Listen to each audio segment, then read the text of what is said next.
नमस्कार, आदाब। मैं सदर सैफी और आप देख रहे हैं हमारा खास बुलेटिन। आइए देखते हैं देश व प्रदेश से जुड़ी आज की कुछ खास खबरें।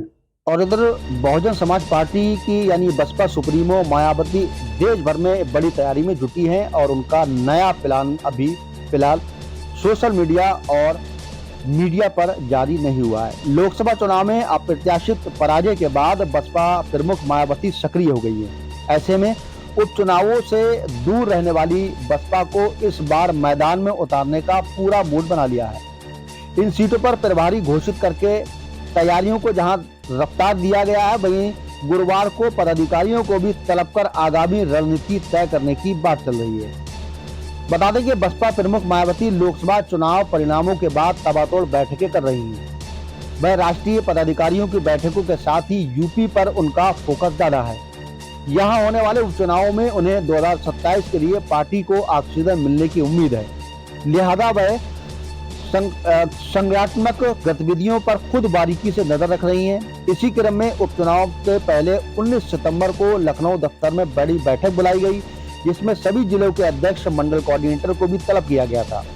यही नहीं, सेक्टर प्रभारी और वामसेव जिला प्रमुख को भी मौजूद रहने का संदेश दिया था।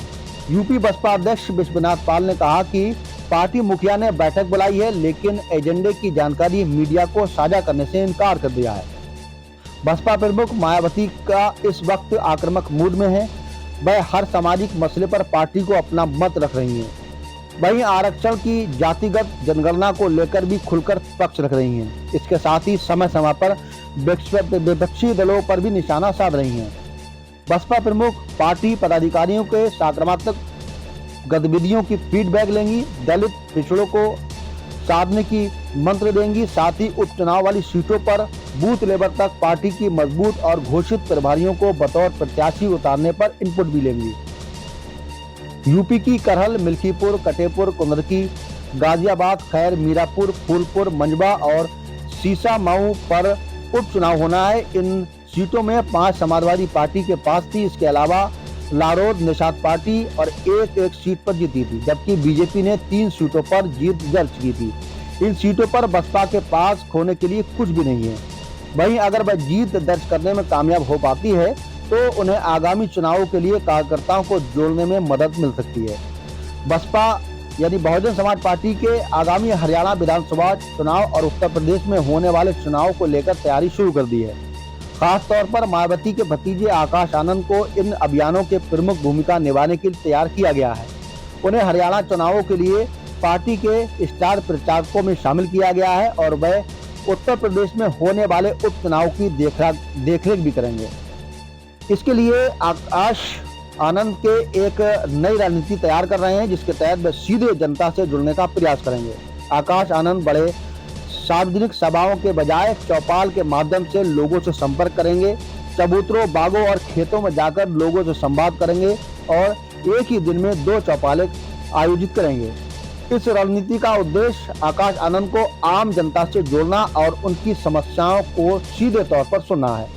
बता दें कि आकाश आनंद, जिन्होंने 2024 के लोकसभा चुनाव के दौरान प्रचार करके अपनी प्रभावशाली भाषणों से सुर्खियों बटोरी थी, यहाँ तक कि उनको लेकर एक FIR भी दर्ज की गई थी और उन्हें राष्ट्रीय स्वयंसेवक पद से भी स्थायी रूप से हटा दिया गया था। हालांकि पार्टी के लोकसभा चुनाव में खराब प्रदर्शन के बाद मायावती ने फिर से उन्हें बहाल कर दिया।